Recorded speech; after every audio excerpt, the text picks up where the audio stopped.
Howdy y'all, Big Country here, Big Country WV. Gotta get my coffee going. Uh, so, here to catch up.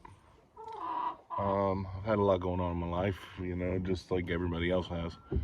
And so I just haven't been making videos. But with spring coming in and the growing season starting, I look to start doing some more of that.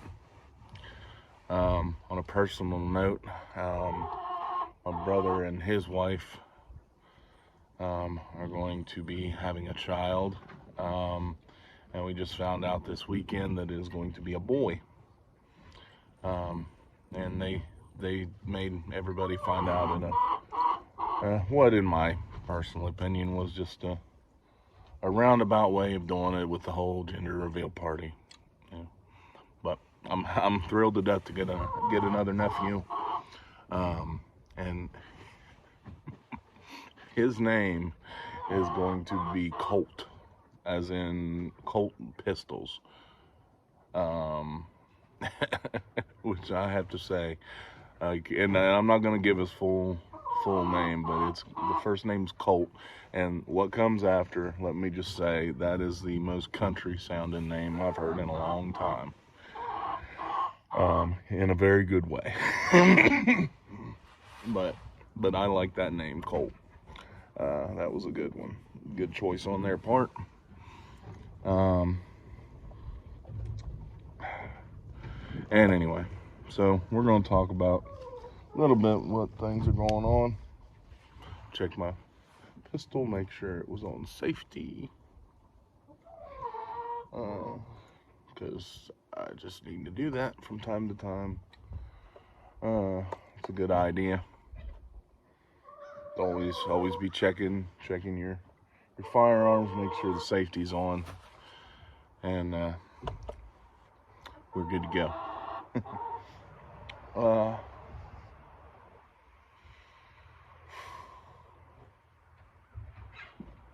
So I'm going to tell kind of a story that I've been told from my dad, and it's about when he'd go to Grandma and Grandpa's a couple counties over for the summer and work. Like he did. He would, every weekend, every long break, summer break, Easter break, Christmas break,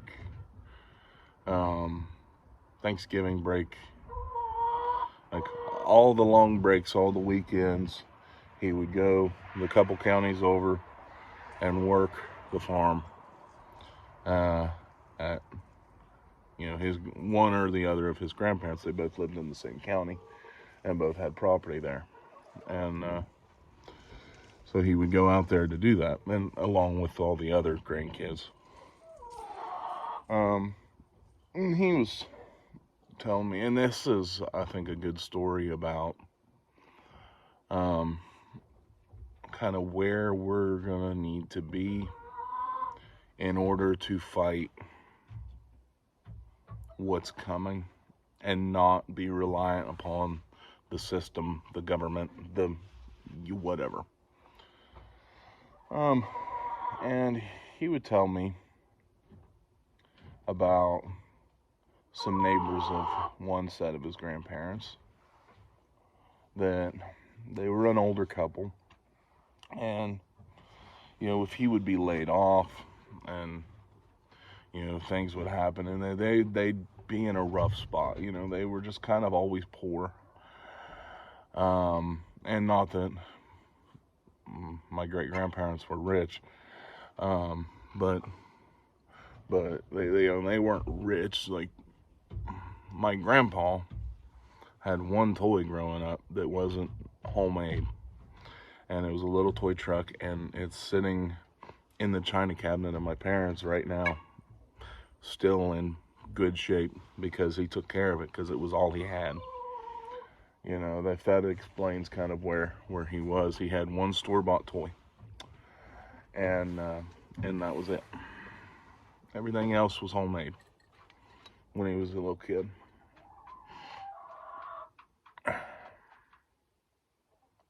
But, they knew that they had food. These people, they were hard up for food. Like,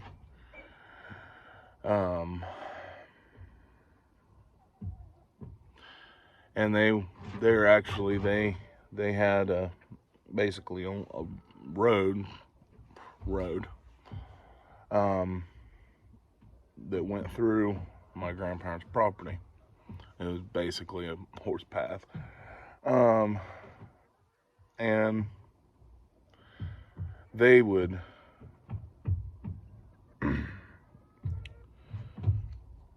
drive when they could, but they only had a two-wheel vehicle. So they would, in inclement weather, in the winter, and all of that, they would leave their vehicle parked at the edge of my great-grandparents' property, and would take a horse and buggy down to get to the vehicle and back and forth. And they would leave the horses tied up there for the day, and then come back. And there was a lot of times, Dad said, that when word got out that they were just really hard up, where a side of salt pork, some of the stuff that they were smoked, or a dozen eggs or things like that, just happened to find their way into that wagon. And folks, that's where we need to be with our neighbors, with the people around us. Is if you see a need and you can help, I think you should help. And do it like that. Don't make a big spectacle of it. Because, it would have absolutely embarrassed them, the couple. It would have horrendously embarrassed them if they, had, great grandpa just come up in here and say, here, there's a dozen eggs, or here, there's a side of pork, here, there's a side of venison, whatever. All right, insert food and milk and cheese and all that kind of stuff here, or a keg of flour. That. But in the difference here in them and a lot of people today is they were trying. They weren't looking for a handout. They were just fighting like everybody else to make it.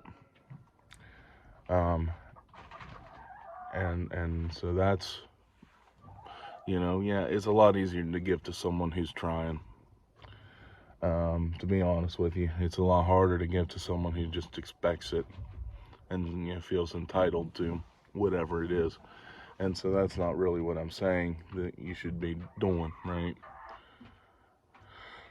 But we do need to look after each other, and I think in the future, with what's coming, that's going to be even more important in helping to keep everybody safe from this system that they're trying to implement with their digital dollar. And you will take these 20 things in the the arm, or you don't get to go to the grocery store. And if you want to do that, then you do that. But I don't, and I know a lot of people that don't. And we have our reasons, moral, safety, whatever. We have our reasons, right? And you do you.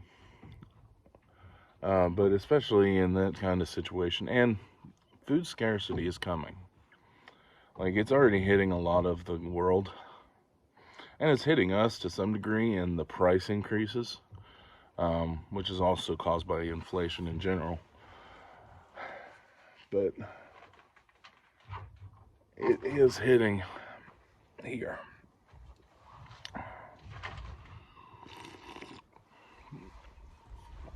And it will be hitting here. And, you know, there may come a time here in the not so distant future where you couldn't buy anything in that grocery store.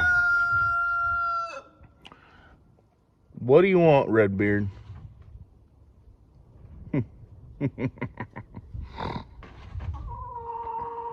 Redbeard the pirate.